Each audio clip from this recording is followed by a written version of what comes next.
आज हम कक्षा 12 व्यवसाय अध्ययन के अध्याय 8 नियंत्रण के अंतर्गत आधुनिक तकनीकों पर चर्चा करेंगे। देखिए, प्रबंधक द्वारा अपने संगठन में नियंत्रण स्थापित करने के लिए कई प्रकार की तकनीकों को काम में लिया जाता है। वह कुछ परंपरागत तकनीकों को काम में लेता है तथा कुछ नई तकनीकों को काम में लेता है, जिनका अध्ययन हम आधुनिक तकनीकों के अंतर्गत करते हैं। आइए देखते हैं आधुनिक तकनीकें। आधुनिक तकनीकों से तात्पर्य उन तकनीकों से है जिनका अभ्युदय अभी अभी हुआ है तथा जो प्रबंध के क्षेत्र में नई हैं। देखिए, ये वे तकनीकें हैं जिनका प्रयोग कंपनियां अब करने लगी हैं, यानी वर्तमान समय में जिनका उदय हुआ है और जिनका प्रयोग अब किया जाने लगा है, वे आधुनिक तकनीकों में शामिल की जाती हैं। इन तकनीकों से उन नई विचारधाराओं को जन्म मिलता है जिनके माध्यम से संगठन के विभिन्न क्षेत्रों में उचित नियंत्रण किया जा सकता है।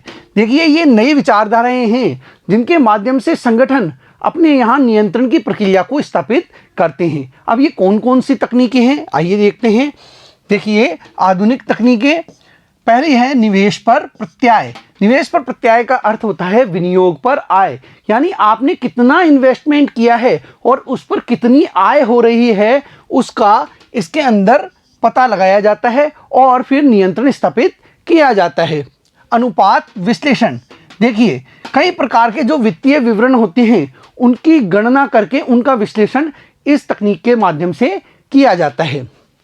उत्तरदायित्व लेखांकन, देखिए, एक संगठन अपने यहाँ कार्यों को विभिन्न विभागों में बांट देता है, उनको केंद्रवार बांटता है और उनके उत्तरदायित्व निश्चित करता है और उनका लेखांकन किया जाता है, उनका विश्लेषण किया जाता है। जैसे लागत केंद्र हो गया, आगम केंद्र हो गया, लाभ केंद्र हो गया, इसके माध्यम से वे नियंत्रण स्थापित करने का कार्य करते हैं।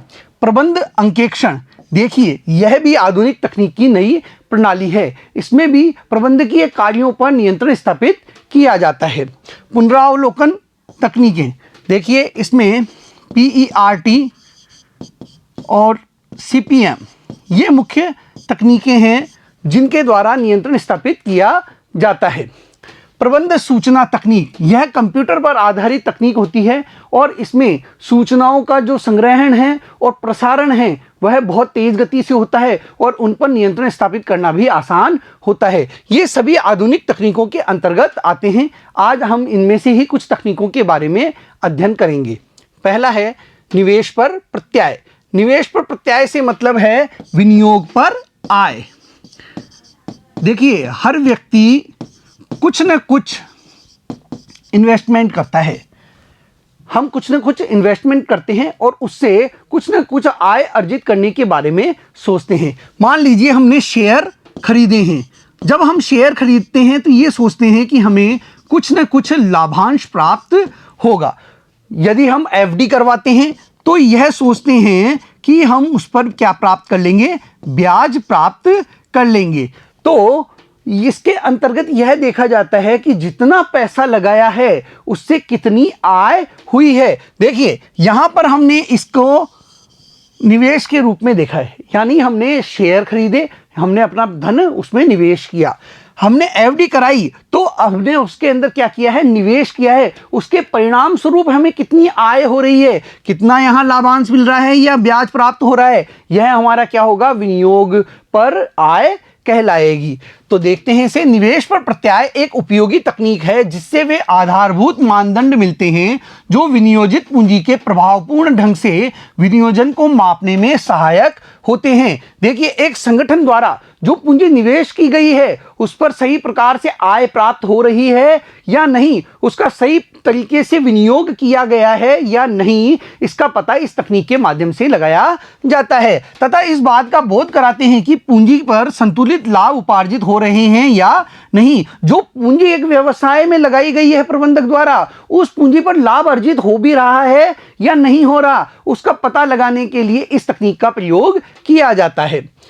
निवेश पर प्रत्यय का उपयोग संगठन के संपूर्ण निष्पादन की माप करने के लिए भी उपयोग किया जाता है। देखिए, विनियोग पर आय तकनीक का प्रयोग करके जो संगठन के संपूर्ण निष्पादन है, जितना भी परिणाम संगठन द्वारा प्राप्त किया जा रहा है उसकी माप को प्राप्त करने के लिए किया जाता है। विभिन्न विभागों तथा खंडों की व्यक्तिगत रूप में प्रगति मापन का भी एक उपयोगी साधन है और इसके माध्यम से जो विभिन्न विभाग एक संगठन में होते हैं, जो विभिन्न खंड संगठन में होते हैं, उनके भी माप की जा सकती है। इसके लिए एक सूत्र है, निवेश पर प्रत्याय बराबर निवल शुद्ध आय विनियोजित पूंजी। देखिए यहां निवल शुद्ध आय कौन सी है, यहां पर निवल शुद्ध आय है नेट इनकम। नेट इनकम, और यह नेट इनकम कैसे प्राप्त की जाती है, जो भी ग्रॉस इनकम होती है, देखिए ग्रॉस इनकम जो भी होती है उसमें से जब हम एक्सपेंडिचर घटा देते हैं, जब हम उसमें से क्या घटा देते हैं, एक्सपेंडिचर घटा देते हैं, तो कर पूर्व आय प्राप्त होती है, कर पूर्व आय प्राप्त होती है।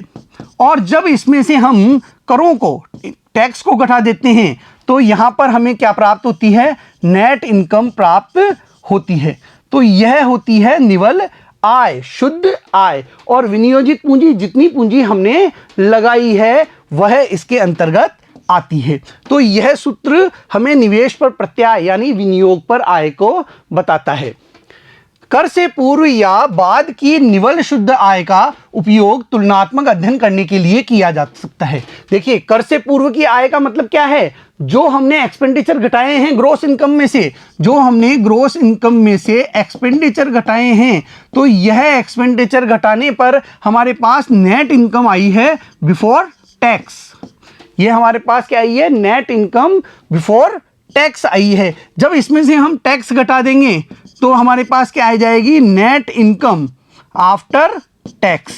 यहां पर हमारे पास क्या आ रही है, नेट इनकम आफ्टर टैक्स। और इन दोनों में अंतर करके हम ये पता लगा सकते हैं कि एक संगठन कितना टैक्स अदा कर रहा है। कुल विनियोग से तात्पर्य कार्यशील पूंजी व स्थायी पूंजी के व्यवसाय में विनियोजन से है। देखिए यहां पर कुल विनियोग से तात्पर्य होता है कि हमने संगठन में कितनी तो कार्यशील पूंजी लगाई है, दैनिक कार्यों के लिए कितनी पूंजी का निवेश किया है, साथ ही हमने स्थायी पूंजी के रूप में कितना धन उस व्यवसाय में लगा दिया है। एक संगठन कार्यशील पूंजी भी अपने संगठन में लगाता है, साथ ही स्थायी संपत्तियों को खरीदने के लिए स्थायी पूंजी भी निवेश करता है और यह कुल विनियोग में शामिल किया जाता है। निवेश पर प्रत्याय में वृद्धि या तो कुल बिक्री की मात्रा में कुल विनियोग से अनुपाततः अधिक वृद्धि करके या कुल विनियोग में बिक्री में किसी प्रकार की कमी किए बगैर कमी करना होता है। देखिए जब भी निवेश पर प्रत्याय में वृद्धि करनी होती है यानी हमें विनियोग पर आय अधिक प्राप्त करनी होती है,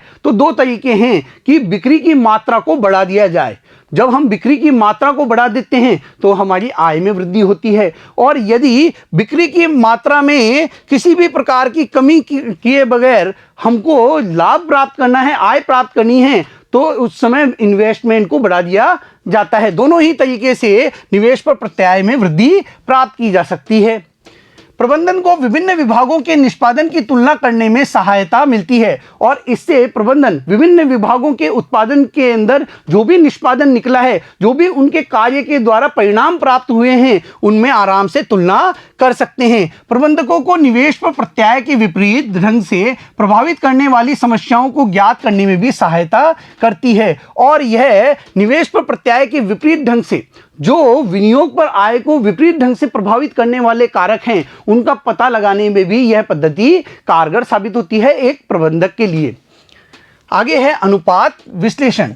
देखिए यह भी आधुनिक तकनीकों के अंदर एक महत्वपूर्ण तकनीक है। इसके माध्यम से भी प्रबंधक अपने संगठन में कई चीजों पर नियंत्रण स्थापित करते हैं। अनुपात विश्लेषण से तात्पर्य वित्तीय विवरणों का विभिन्न अनुपातों की गणना करके विश्लेषण से है। देखिए एक संगठन में कई प्रकार के वित्तीय विवरण होते हैं, कई प्रकार के लेखे रखे जाते हैं। उन जो भी वित्तीय विवरण हैं उनका विभिन्न अनुपातों की गणना करके वहां पर विश्लेषण किया जाता है। देखिए बच्चों, इन अनुपात विश्लेषण के बारे में हम अकाउंटेंसी में विस्तार से पढ़ेंगे। यहां पर हम इन्हें संक्षिप्त रूप में ही देख रहे हैं और इनमें प्रमुख अनुपात कौन कौन से हैं? तरलता अनुपात, लिक्विडिटी रेशो, शोधन क्षमता अनुपात, लाभदायकता अनुपात, आवर्त अनुपात। देखिए इनके अंदर हम ये देखते हैं कि अल्पकालीन देयता को चुकाने के लिए कितना धन हमारे पास है। और शोधन क्षमता के अंदर ये देखा जाता है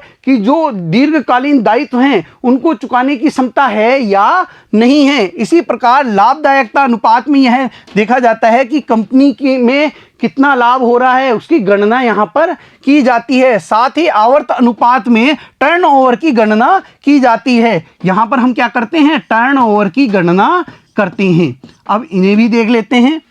तरलता अनुपात की गणना व्यवसाय की अल्पकालीन देयता के निर्धारण के लिए की जाती है। देखिए यहाँ यह देखा जाता है तरलता अनुपात में कि यदि कोई अल्पकालीन देयता है, तुरंत हमें कोई देयता दायित्व का चुकाना है, तो उसके लिए हमारे पास कितनी लिक्विडिटी मौजूद है। जैसे एक कंपनी के पास मान लीजिए कैश के अंदर 10 लाख रुपए हैं, इसी प्रकार वहां पर बैंक के अंदर उसके पास कितने रुपए पड़े हुए हैं, 80 लाख रुपए पड़े हुए हैं। परिसंपत्ति जो है वह है लगभग 2 करोड़ रुपए की। ये एक संस्था के पास पड़ी हुई है, उसे तुरंत पैसा चुकाना है, किसी को तुरंत ही 5 लाख रुपए चुकाने हैं, तो यहां पर देखिए वह कैश में से उसका भुगतान आसानी से कर देगा। यानी तरलता अनुपात के माध्यम से हम यह देख सकते हैं कि वह जो अल्पकालीन देयता हैं उनको चुकाने में कितना सामर्थ्यवान है।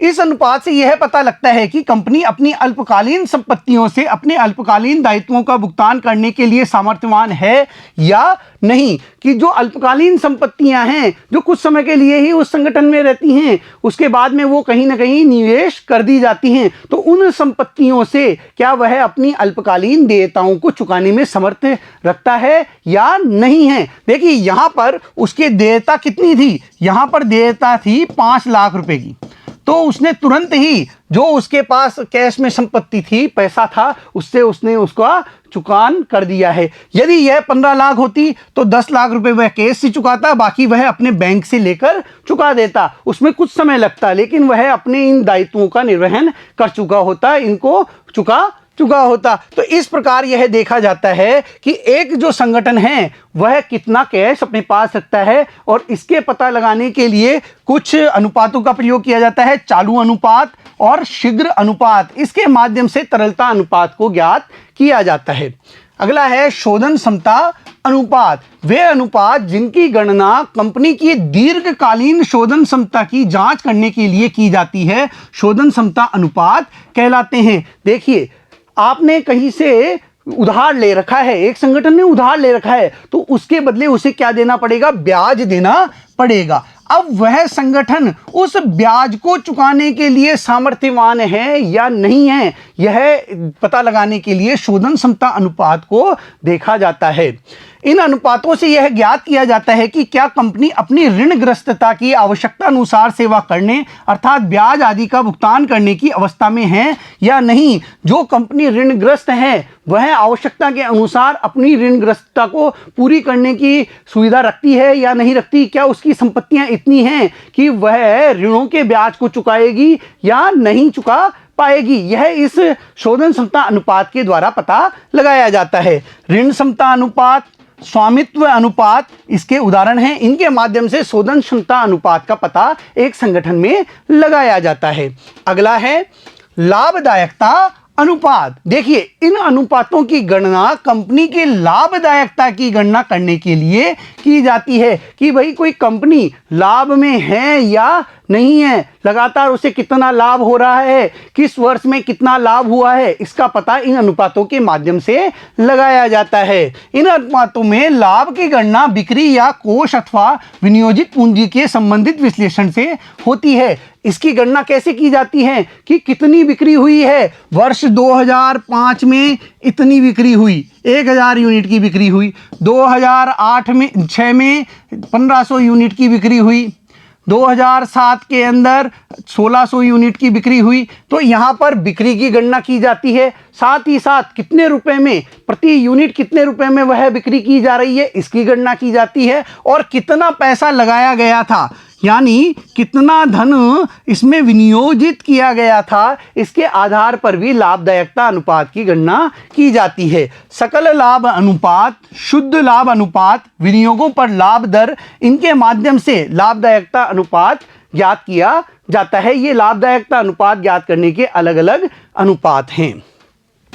आवर्त अनुपात, देखिए आवर्त को हम टर्नओवर के नाम से भी जानते हैं कि एक जो संगठन है उसमें कितना टर्नओवर हो रहा है। देखिए कितने संसाधनों का प्रयोग करके हम कितना टर्नओवर प्राप्त कर रहे हैं, वह इस आवर्त अनुपात से पता चलता है। ये अनुपात यह बताते हैं कि कोई संस्था अपने व्यवसाय में लगी हुई संपत्तियों का कितनी कार्यकुशलता से उपयोग कर रही है। देखिए यदि कोई संस्था अपने संसाधनों का अच्छे तरीके से प्रयोग करती है, कुशलतम तरीके से प्रयोग कर रही है, तो वहां पर जो टर्नओवर होगा वह हाई होगा। टर्नओवर कैसा होगा? हाई होगा, क्योंकि वहां पर वेस्टेज नहीं जा रहा है। और यदि कोई संस्थान अपने जो संसाधनों का सही तरीके से उपयोग नहीं कर पा रहा है, वहां पर उनका वेस्टेज बहुत ज़्यादा हो रहा है, तो वहां पर टर्नओवर कैसा होगा? बहुत कम होगा। पूंजी तो बहुत अधिक लगा दी गई है, लेकिन उसके फलस्वरूप लाभ बहुत कम प्राप्त हो रहा है। तो इस प्रकार यह देखा जाता है कि संसाधनों का कुशलतम उपयोग करके वह टर्नओवर हाई प्राप्त कर रहे हैं या नहीं प्राप्त कर रहे हैं। यह अनुपात जितना ऊंचा होगा उतना ही संसाधनों का उपयोग अच्छा समझा जाएगा। और यह भी हम बता सकते हैं, यदि टर्नओवर ऊंचा है, आवर्त अनुपात ऊंचा है, तो हम यह कह सकते हैं कि इस संगठन में संसाधनों का बहुत ही अच्छे तरीके से उपयोग किया जा रहा है, कुशलतम तरीके से संसाधनों का वहां पर उपयोग हो रहा है। उदाहरणार्थ स्कंद या आवर्त अनुपात, देनदार बिक्री अनुपात, औसत संग्रह अवधि, इसके माध्यम से आवर्त अनुपात यानी टर्नओवर अनुपात का पता लगाया जाता है। उत्तरदायित्व लेखाकरण, देखिए यह आधुनिक तकनीकों के अंतर्गत अपनाई जाने वाली नई तकनीकों में आती है। इसके अंतर्गत एक संगठन के अंदर अलग अलग विभागों को, अलग अलग खंडों को कुछ केंद्रों के अंतर्गत विभाजित कर दिया जाता है, जैसे आगम केंद्र, लागत केंद्र, लाभ केंद्र, विनियोग केंद्र। इनके अंदर इन खंडों को विभाजित कर दिया जाता है और इनका जो प्रबंधक होते हैं वो इनके कार्यों के लिए उत्तरदायित्व होते हैं। वे इनके लक्ष्यों को पूरा करने की जिम्मेदारी वहन करते हैं। आगम केंद्र द्वारा एक संगठन में कितनी आय हो रही है उसको नियंत्रित करने का प्रयास किया जाता है। लागत केंद्र जितना व्यय हो रहा है उसको कम से कम करने का प्रयास करने का कार्य करता है। इसी प्रकार लाभ केंद्र एक संगठन के लाभों को देखने का कार्य करता है कि लाभों पर किसी प्रकार का प्रभाव पड़ रहा है या नहीं पड़ रहा, वह लाभों को अधिक से अधिक बढ़ाने के लिए प्रयासरत रहता है। इसी प्रकार विनियोग केंद्र के द्वारा यह देखा जाता है कि अन्य केंद्रों पर जो विनियोजित की गई राशि है उसका किस प्रकार से प्रयोग किया जा रहा है, क्या उसका सही तरीके से प्रयोग किया जा रहा है या नहीं, यह देखा जाता है इन केंद्रों के माध्यम से। आइए देखते हैं। उत्तरदायित्व लेखाकरण लेखांकन की एक विधि है जिसके अंतर्गत एक संगठन के विभिन्न विभागों, खंडों तथा वर्गों को उत्तरदायित्व केंद्र के रूप में प्रतिष्ठित किया जाता है। उन्हें उत्तरदायित्व केंद्रों में बांट दिया जाता है। केंद्र का प्रधान अपने केंद्र के लिए निर्धारित किए गए लक्ष्यों को प्राप्त करने के लिए उत्तरदायी होता है और जो इन केंद्रों का प्रधान होता है वह अपने केंद्रों के लक्ष्यों को पूरा करने के लिए उत्तरदायी होता है। लागत केंद्र, एक लागत या व्यय केंद्र एक संगठन का वह उपखंड या भाग है जिसका प्रबंधक उस केंद्र पर व्यय होने वाली लागत के लिए तो उत्तरदायी होता है लेकिन आगम के लिए नहीं। कितना खर्च किया जा रहा है, कितना व्यय हो रहा है, उसके लिए तो वह जिम्मेदार होता है, लेकिन उससे क्या आय हो रही है इसके लिए वह जिम्मेदार नहीं होता। जैसे उत्पादन विभाग में मशीनरी खरीदी गई, उस पर कितना खर्च किया जा रहा है इसके लिए तो वह जिम्मेदार है। क्रय विभाग में जो कच्चा माल खरीदा जा रहा है उसके लिए तो वह जिम्मेदार है, लेकिन उनसे उत्पादित माल के बिकने पर जो आय प्राप्त हो रही है उसके लिए वह जिम्मेदार नहीं है और वह अपने इस व्यय को कम से कम करने का प्रयास करता है, कम से कम करने का प्रयास करता रहता है। साथ ही अच्छी गुणवत्ता की वस्तुएं तो आएँ लेकिन ये खर्चा कम से कम हो, कम खर्च करके अधिक अच्छी गुणवत्ता की वस्तुएं प्राप्त हो, इसके लिए लागत केंद्र का अध्यक्ष क्या होता है? जिम्मेदार होता है, कार्य करता है। क्रय विभाग, उत्पादन विभाग को एक लागत केंद्र के रूप में वर्गीकृत किया जाता है। आगम केंद्र। आगम केंद्र एक संस्थान का वह उपखंड या भाग है जो मुख्य रूप से आगम संवर्धन के लिए उत्तरदायी होता है, जैसे विपणन विभाग। देखिए, यह आगम को बढ़ाने के लिए कार्य करता है। किस प्रकार आगम बढ़े, आय बढ़े, इसके लिए यह लगातार प्रयासरत रहता है। वस्तुओं के मूल्य को तय करना इसके अंतर्गत कार्य होता है। लाभ केंद्र। लाभ केंद्र एक संस्थान का वह उपखंड है जिसका प्रबंधक आगम एवं लागत दोनों के लिए उत्तरदायी ठहराया जाता है। देखिए, लाभ कब प्राप्त होगा? जब आगम में से हम लागत को घटा देंगे। जो आगम हैं उसमें से जब हम लागत को घटा देते हैं तब हमें क्या प्राप्त होता है? लाभ प्राप्त होता है। देखिए, आगम का मतलब क्या होता है? वस्तु का मूल्य है, और लागत जो हमारा पैसा खर्च हुआ है वस्तु के उत्पादन पर, यह है। और जब इन दोनों को घटा दिया जाएगा तो हमें क्या प्राप्त होगा? लाभ प्राप्त होगा। मान लीजिए किसी वस्तु का मूल्य 10 रुपये है और उस पर जो लागत आई वो 5 रुपये आई है, तो हमें यहाँ कितना लाभ प्राप्त हो रहा है? 5 रुपये प्राप्त हो रहा है। और इसी प्रकार मूल्य को यदि वह कंपनी स्थायी रखती है और लागत बढ़ रही है, लागत बढ़कर 6 रुपये हो गई है, तो ऐसे में क्या होगा? लाभ कितना हो जाएगा? कम हो जाएगा, 4 रुपये हो जाएगा। इसी प्रकार यदि मान लीजिए वहां पर इस संगठन के अंदर लागत 3 रुपये रह गई है लेकिन मूल्य अभी भी नहीं घटाया गया है, तो इस संगठन का लाभ कितना हो जाएगा? 7 रुपये हो जाएगा। उस वस्तु का जो लाभ है वह संगठन में कितना होगा? 7 रुपये होगा। तो ये जो लाभ है इसको नियंत्रित करने का कार्य लाभ केंद्र के द्वारा किया जाता है, और इसके लिए वह मशीनरी की मरम्मत व रखरखाव के कार्य भी करता है। वह इन आगम और लागत केंद्रों के ऊपर नियंत्रण का कार्य भी करता है। अगला है विनियोग केंद्र। एक विनियोग केंद्र केवल लाभ के लिए ही उत्तरदायी नहीं होता है, बल्कि संपत्तियों के रूप में केंद्र में विनियोगों के लिए भी उत्तरदायी होता है। देखिए, किसी केंद्र में कितनी संपत्तियों को लगाया गया है, कितनी संपत्तियों का विनियोग किया गया है, इसके लिए विनियोग केंद्र उत्तरदायी होता है। प्रत्येक केंद्र में विनियोजनों का पृथक निर्धारण किया जाता है तथा निवेश पर प्रत्यय को केंद्र के निष्पादन के निर्णय के आधार के रूप में उपयोग में लाया जाता है। देखिए, हर केंद्र में कितनी संपत्तियों को काम में लिया जा रहा है और उसके विनियोग के फलस्वरूप कितनी आय प्राप्त हो रही है, इसका अध्ययन विनियोग केंद्र के द्वारा किया जाता है और यह उस पर नियंत्रण स्थापित करने का कार्य करता है। यह भी एक संगठन के लिए जो विधि है बहुत आधुनिक तकनीकों के अंतर्गत शामिल की गई है। आगे है प्रबंध अंकेक्षण।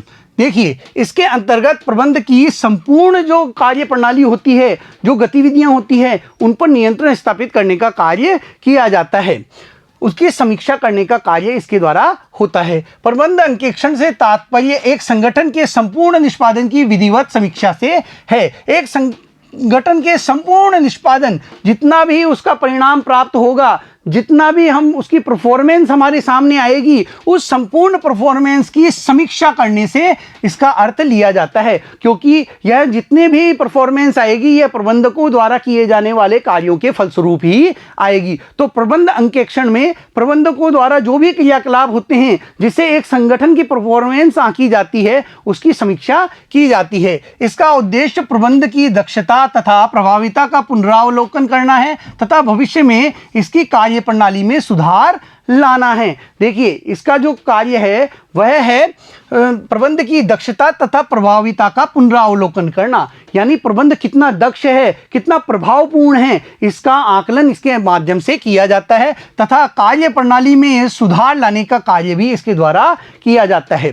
प्रबंध कार्यों के निष्पादन में होने वाली कमियों को उजागर करने में सहायता करता है। इस प्रकार प्रबंध अंकेक्षण एक संगठन की कार्य प्रणाली, निष्पादन तथा प्रभाविता का मूल्यांकन करता है। प्रबंध अंकेक्षण के माध्यम से एक संगठन की कार्य प्रणाली का पता चलता है कि किस प्रकार संगठन में कार्य किया जा रहा है, किस प्रकार प्रबंधन वहां पर निर्णय ले रहा है, किस प्रकार संगठन को आगे ले जाने का कार्य वहां पर हो रहा है। साथ ही उसके जो परिणाम प्राप्त हो रहे हैं, जो परफॉर्मेंस आ रही है वह कैसी आ रही है, इसका मूल्यांकन भी किया जाता है और कितने प्रभावपूर्ण तरीके से संगठन आगे बढ़ रहा है, इसका मूल्यांकन का कार्य भी प्रबंध अंकेक्षण के माध्यम से किया जाता है।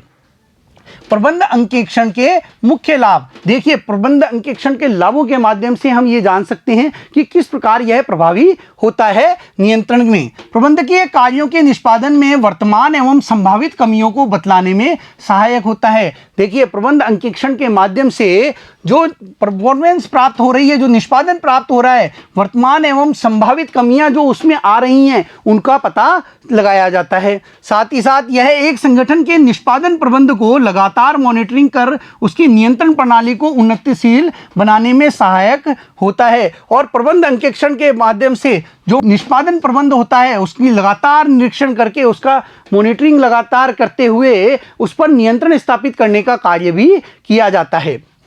विभिन्न कार्यशील विभागों में समन्वय को उन्नतिशील बनाता है, जिससे वे उपक्रम के उद्देश्यों को प्राप्त करने के लिए अधिक प्रभावपूर्ण विधि के साथ कार्य करते हैं। देखिए, यह जितने भी विभाग होते हैं संगठन में, उनके बीच समन्वय स्थापित करने का कार्य भी करता है। प्रबंध अंकेक्षण के माध्यम से उनमें समन्वय स्थापित होता है, जिससे संगठन के कार्यों को अधिक गतिशीलता प्राप्त होती है। वातावरणीय परिवर्तनों के साथ साथ यह वर्तमान प्रबंधकीय नीतियों तथा मुक्तियों को आधुनिक बनाने का आश्वासन देता है। यह जितनी भी प्रबंधकीय नीतियां हैं, तरीके हैं, उनको आधुनिक बनाने का प्रयास करता है। देखिए, वातावरण में लगातार परिवर्तन होता जा रहा है, उसके अनुरूप प्रबंधकों को अपनी जो तकनीक है, अपनी जो नीतियां हैं, उनको बदलना होता है। और प्रबंध अंकेक्षण के माध्यम से यह पता चलता है कि प्रबंधकों को अब किन तकनीकों का प्रयोग करना चाहिए, किन नीतियों को अपनाना चाहिए। तो यह उनमें परिवर्तन के लिए भी कार्य करता है, सुझाव देता है। समस्याएं, देखिए, प्रबंध अंकेक्षण में कुछ समस्याएं भी है। क्या कमियां हैं? प्रबंध अंकेक्षण की कोई मानक तकनीक नहीं है। प्रबंध अंकेक्षण की कोई भी मानक तकनीक, स्टैंडर्ड तकनीक नहीं है जिसके आधार पर प्रबंध अंकेक्षण कार्य किया जाए। इसके अतिरिक्त किसी भी विधान के अंतर्गत प्रबंध अंकेक्षण आवश्यक भी नहीं है। किसी भी कंपनी के विधान में यह आवश्यक नहीं है कि प्रबंध अंकेक्षण कार्य किया जाए या ना किया जाए, इसका कहीं भी कोई उल्लेख नहीं है। आगे है कार्यक्रम मूल्यांकन तथा पुनरावलोकन तकनीक, PERT, program evolution and review technique एवं आलोचनात्मक उपाय प्रणाली, क्रिटिकल पाथ मेथड। देखिए, यह आधुनिक तकनीक है नियंत्रण की। इसके माध्यम से नियंत्रण स्थापित किया जाता है एक संगठन में। इसके अंतर्गत कार्यक्रम जो भी होते हैं, जो भी प्रोग्राम आयोजित किए जाते हैं, परियोजनाएं होती है, उन कार्यक्रमों को कुछ टुकड़ों में बांट दिया जाता है। और ये जो टुकड़े होते हैं, इनका समयबद्ध रूप से निश्चित समय पर निश्चित चरण को पूरा करना लक्ष्य रखा जाता है। और यह देखा जाता है कि जो योजना बनाई गई थी उसके अनुसार काम हो रहा है या नहीं। आपने देखा होगा, भवन बनाते हैं तो सबसे पहले नींव की खुदाई करते हैं, नींव की भराई करते हैं, और उसके बाद में दीवारों की चुनाई का कार्य प्रारंभ होता है। उसके बाद छत डाली जाती है, यानी एक चरणबद्ध तरीके से काम को पूरा किया जाता है। ऐसा कभी नहीं होता कि सीधे हमने छत डाल दी हो और नीचे की दीवारें और जो बीम है, पिलर है, वो बाद में स्थापित किए जा रहे हो। ऐसा काम नहीं होता। तो जो भी कार्यक्रम होते हैं, जो भी परियोजनाएं होती है, उन्हें समयबद्ध व चरणबद्ध रूप से पूरा करने का कार्य इस तकनीक के माध्यम से किया जाता है। इस तकनीक के द्वारा उन पर नियंत्रण स्थापित करने का कार्य किया जाता है। कार्यक्रम मूल्यांकन तथा पुनरावलोकन तकनीक एवं आलोचनात्मक उपाय प्रणाली नियोजन तथा नियंत्रण में अत्यंत उपयोगी एवं महत्वपूर्ण नेटवर्क तकनीकें हैं। देखिए, यह नियोजन तथा नियंत्रण के लिए बहुत उपयोगी तकनीक मानी जाती है। विशेषकर ये तकनीकें नियोजन, सूचीयन तथा विभिन्न प्रकार के समयबद्ध परियोजनाओं को लागू करने, जिनमें विभिन्न जटिल समस्याओं का निष्पादन निहित है, विशेष तौर से उपयोगी है। और जो ये तकनीक है, यह जो जटिल समस्याएं होती है उनको आसान बनाकर हल करने के लिए बहुत उपयोगी मानी जाती है। ये तकनीकें समय सारणी तथा संसाधनों के नियंत्रण में व्यवहार में लाई जाती हैं तथा इनका लक्ष्य परियोजना के दिए हुए समय के अंतर्गत तथा लागत ढांचे के अनुरूप प्रभावी कार्यान्वयन ही होता है। देखिए, इस तकनीक के माध्यम से जो हमने परियोजना काम में ली है, उस परियोजना को समयबद्ध तरीके से, समय के अंतर्गत जो निश्चित समय हमने उस परियोजना के लिए लिया है, उसी समय में उस परियोजना को पूरा करना होता है। साथ ही साथ लागत ढांचे के अनुरूप जो लागत हमने निश्चित कर ली है, उसी लागत ढांचे के अंदर अंदर हमें परियोजना को समाप्त करना होता है। तो यह तकनीक उसके लिए बहुत ही प्रभावी कारगर साबित होती है। परियोजना विभिन्न प्रकार की स्पष्ट पहचान योग्य एवं सुव्यवस्थित क्रियाओं में विभाजित होती है। देखिए, इसके अंतर्गत परियोजना को स्पष्ट पहचान योग्य, जिसे पहचाना जा सके, ऐसे चरणों में विभाजित कर दी जाती है, सुव्यवस्थित क्रियाओं में विभाजित किया जाता है, जो तर्क संगत अनुक्रम में व्यवस्थित की जाती है। जो कि तर्क संगत अनुक्रम में, यानी एक कार्य, उसके बाद में दूसरा कार्य, और उसके बाद में तीसरा कार्य, उसके बाद में चौथा कार्य, इस क्रम में ये व्यवस्थित होती हैं। ऐसा नहीं होता कि पहले हमने पहला कार्य कर लिया, उसके बाद में चौथा कार्य कर लिया, उसके बाद में दूसरा कार्य कर लिया, ऐसा कभी भी नहीं होता है।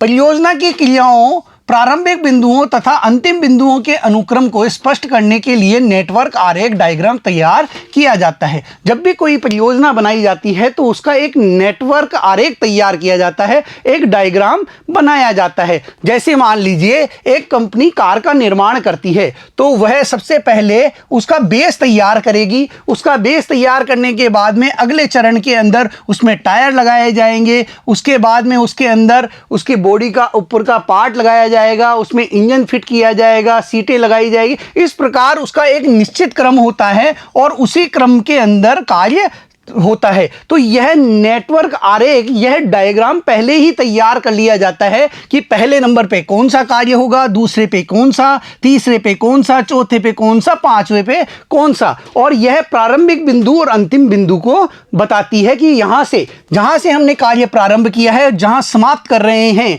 इसके बीच में कौन कौन से चरण होंगे, किस प्रकार से कार्य किया जाएगा। प्रत्येक क्रिया के वास्ते समय आकलन तैयार किया जाता है। कार्यक्रम मूल्यांकन पुनरावलोकन तकनीक के लिए 3 समय आकलनों की आवश्यकता होती है। देखिए, हर क्रिया को करने के लिए समय आकलन तैयार किया जाता है, जो 3 प्रकार से होता है। PERT तकनीक के अंतर्गत आशावादी कम से कम समय लेते हैं। कोई भी आशावादी व्यक्ति है, वह इस कार्य को पूरा करने के लिए कम से कम समय लेता है। निराशावादी व्यक्ति अधिक से अधिक समय लेने का प्रयास करता है, अधिक से अधिक समय काम को पूरा करने के लिए चाहता है। जबकि एक होता है इनके बीच का व्यक्ति, जो अधिकतम संभावित समय लेता है। एक व्यक्ति तो क्या है, जैसे किसी काम को 4 घंटे में करना चाहेगा कि यह काम मैं कितने घंटों में कर लूंगा, 4 घंटों में कर लूंगा। दूसरा व्यक्ति ये कहता है कि भाई मैं तो इसे 24 घंटों में कर सकता हूं। यह निराशावादी व्यक्ति होता है, यह बहुत अधिक समय लेकर चलता है। और इनके मध्य में एक व्यक्ति और होता है, वो 8 घंटों में ही उस कार्य को पूरा कर सकता है। तो वह व्यक्ति अधिकतम संभावित समय लेकर चलने वाला व्यक्ति होता है। नेटवर्क में सबसे लंबी विधि को जटिल विधि के रूप में समझा जाता है, और नेटवर्क आरेख में जो सबसे लंबी विधि होगी वह सबसे जटिल मानी जाती है। इससे उन क्रियाओं का क्रम प्रस्तुत होता है जो परियोजना को समय से पूरा करने के लिए महत्वपूर्ण है, तथा जहां कोई भी विलंब बिना पूर्ण परियोजना में विलंब किए स्वीकृत नहीं होते। देखिए, इस नेटवर्क में वो समस्त क्रम जरूरी होते हैं जो कि उस कार्य को पूरा करने के लिए आवश्यक होते हैं, और इसमें बिना किसी विलंब के उस परियोजना को पूरा करना होता है। आवश्यकता अनुसार योजना में परिवर्तन किया जा सकता है ताकि परियोजना को समय के अनुसार पूरा करना तथा संपादन नियंत्रण में रहे। और आवश्यकता के अनुसार इन प्रकार की योजनाओं में परिवर्तन भी किया जाता है ताकि योजना को किसी भी व्यवधान से बचाया जा सके और वह योजना पूरी हो सके। तो इसके लिए उसे परिवर्तन का सामना भी करना पड़ता है। जो समय के अनुसार परिवर्तन होना है वह परिवर्तन भी किया जाता है, जिससे कार्य संपादित हो पाता है। प्रबंध सूचना तकनीक, देखिए यह जो प्रबंध सूचना तकनीक है यह कंप्यूटर पर आधारित होती है, और कंप्यूटर के माध्यम से सूचनाओं का जो संकलन है, सूचनाओं का जो प्रसारण है, वह बहुत ही आसानी से और तेज गति से हो जाता है। इसके अंतर्गत क्या होता है, जैसे कंप्यूटर है, आप सभी लोग जानते हैं, इंटरनेट के माध्यम से यदि हमने कोई सूचना भारत में फीड की है, भारत से फीड की है कंप्यूटर में यानी नेटवर्क पर डाली है। अब वह सूचना जो प्रबंधक यूएसए में बैठा हुआ है वह भी उस सूचना को आसानी से प्राप्त कर सकता है और उनमें से आवश्यक सूचनाओं को वह विश्लेषण करके और निर्णय ले सकता है। इससे निर्णय प्रक्रिया बहुत तेज हुई है, साथ ही साथ कार्य भी बड़ी आसानी से होने लगे हैं। बच्चों, प्रबंध सूचना तकनीक का प्रयोग आजकल बहुतायत में किया जाता है। यह आधुनिक नियंत्रण की तकनीक मानी जाती है। प्रबंध सूचना पद्धति कंप्यूटर पर आधारित सूचना पद्धति है जो सूचना सुलभ कराती है तथा प्रभावी प्रबंधकीय निर्णय लेने में सहायता प्रदान करती है। इससे प्रबंधकों के जो निर्णय हैं वो भी बहुत प्रभावी तरीके से लिए जाने लगे हैं। देखिए, वह कई प्रकार की समस्याओं का आसानी से विश्लेषण कर सकता है। जितनी भी सूचनाएं अलग अलग विभागों की, अलग अलग खंडों की, उसे एक जगह ही प्राप्त हो जाती है और उनमें से वह आवश्यक सूचनाओं को प्राप्त कर लेता है और जो भी समस्याएं हैं उनको दूर करने का वह क्या करता है, प्रयास करता है। सही समय पर वह सही निर्णय ले पाता है। प्रबंध सूचना पद्धति निर्णय लेने वाले के लिए आधुनिकतम, यथार्थ तथा सामयिक सूचनाओं को सुलभ कराती है। देखिए, इससे आधुनिक सूचनाएं, जो भी करंट में सूचना है वह तुरंत मिल जाती है, यथार्थ सूचना मिल जाती है, वह सामयिक सूचनाओं को तुरंत सुलभ करा देती है।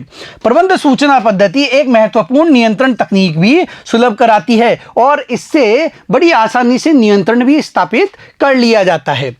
यह प्रबंधकों को समयानुसार समंक एवं आवश्यक सूचना देती है ताकि मानकों से विचलन की दिशा में उपयुक्त सुधारात्मक कार्यवाही की जा सके। अब इससे उन्हें समय पर समंक प्राप्त हो जाते हैं, जो भी आंकड़े हैं वे प्राप्त हो जाते हैं, आवश्यक सूचनाएं प्राप्त हो जाती है ताकि यह पता रहे कि जो हमने योजना बनाई थी उन मानकों के अनुसार कार्य हो रहा है या नहीं हो रहा। कहीं हमने जो योजना बनाई है उससे कहीं विचलन तो स्थापित नहीं हो पा रहा, हम कहीं दूर तो नहीं जा रहे हैं। और अगर ऐसा पता लगता है तो तुरंत ही सुधारात्मक कार्यवाही कर दी जाती है। प्रबंध सूचना पद्धति के प्रबंधकों को लाभ। देखिए, इस सूचना पद्धति से प्रबंधकों को क्या क्या लाभ है देख लेते हैं। यह संगठन में संकलन, प्रबंध तथा प्रबंध के विभिन्न स्तरों एवं विभिन्न विभागों में सूचनाओं के संकलन प्रसार सरल बनाती है। देखिए, इससे जो प्रबंधकीय स्तर हैं उन स्तरों पर संगठन के अंदर जितने भी विभाग हैं उनमें सूचनाओं का संकलन बड़ा आसानी से हो जाता है, साथ ही साथ सूचनाओं का प्रसारण भी बड़ी तेजी से हो जाता है। तो यह कार्य को आसान बनाती है। यह सभी स्तरों पर नियोजन, निर्णय लेने तथा नियंत्रण को सहायता प्रदान करती है और इसके माध्यम से सभी स्तरों पर प्लानिंग करने के अंदर सहयोग मिलता है, निर्णय लेने में सहायता मिलती है, साथ ही साथ नियंत्रण स्थापित करने में भी सहयोग प्राप्त होता है। सूचनाओं की गुणवत्ता में सुधार करती है और इस सूचना पद्धति के माध्यम से जो सूचनाएं हमें प्राप्त होती है उनकी गुणवत्ता में भी सुधार होता जा रहा है। प्रबंधकीय सूचनाओं की लागत प्रभाविता को सुनिश्चित करती है और इसके द्वारा जो सूचनाओं पर लागत आती है उसको भी नियंत्रित किया जा सकता है। यह प्रबंधकों पर सूचनाओं का अधिक भार नहीं होने देती क्योंकि उन्हें केवल संबंधित सूचनाएं ही सुलभ कराई जाती है। देखिए, प्रबंध सूचना तकनीक के माध्यम से प्रबंधकों के पास केवल वही सूचनाएं पहुंचती है जो कि उनके लिए आवश्यक होती है, अनावश्यक सूचनाएं उन तक नहीं पहुंचती है, जिससे वे आवश्यक सूचनाओं के द्वारा सही निर्णय ले पाते हैं। उनके पास सूचनाओं का बोझ नहीं पड़ पाता। देखिए बच्चों, आज के इस वीडियो में हमने जो नियंत्रण की आधुनिक तकनीकें हैं उन पर चर्चा की। अगले वीडियो में हम इस अध्याय के प्रश्न उत्तरों पर चर्चा करेंगे। धन्यवाद।